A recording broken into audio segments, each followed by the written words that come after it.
আসলে আমি যুক্তি দেখাচ্ছি। এই প্রসঙ্গে একটা বলি,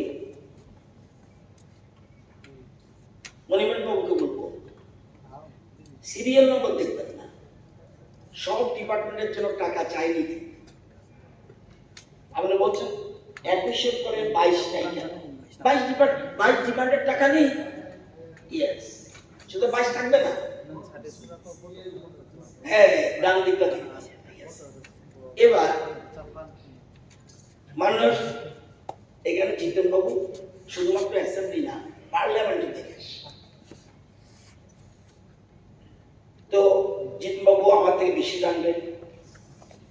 কার্ড মোশন 3 ধরনের, একটা পলিসি কার্ড, একটা ইকোনমি কার্ড, একটা টোকেন কার্ড।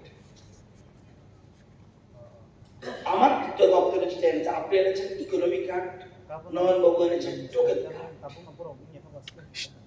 পলিসি কার্ড আসবে না, কারণ সাপ্লিমেন্টারি ট্যাক্স, এটা কোনোদিনই আসবে না। এখানে আছে বইটা, এই বইগুলি কিন্তু বাক্স সব কিছু দিয়ে দিয়েছে স্পিকার অ্যাসেম্বলি ভালো করে পড়ার জন্য।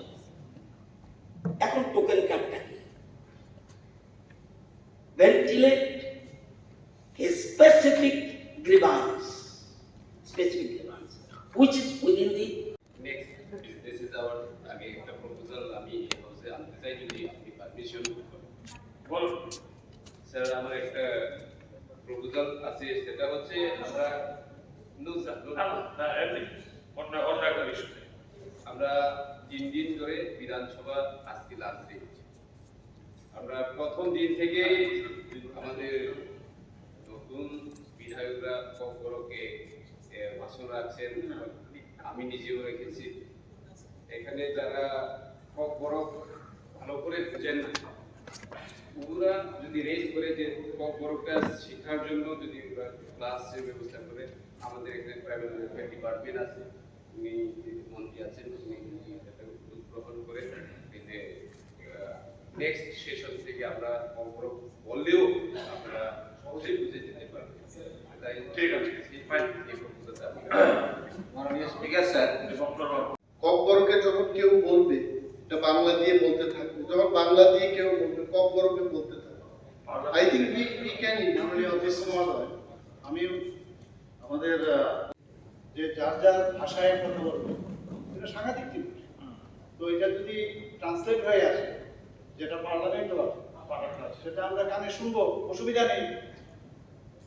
এবং যদি এটা ব্যবস্থা করা যায় আমার মনে হয় খুব ভালো। মাননীয় অধ্যক্ষ মহোদয়, আমি যেটা বলতে চাইছি সেটা হচ্ছে যে আমরা অনেকেই নতুন ভাবে এখানে এসেছি, তো বিধানসভা খুব স্বল্প সময়ের জন্য 3 দিনের জন্য, এটাকে একদিন বাড়িয়ে আমরা অন্য বিষয়গুলো বলবো না। এখানে অনেকটা সময় একটা তর্ক আপনার বিএসসি মেম্বার তো গিয়েছিল নির্মল বাবু। নেক্সট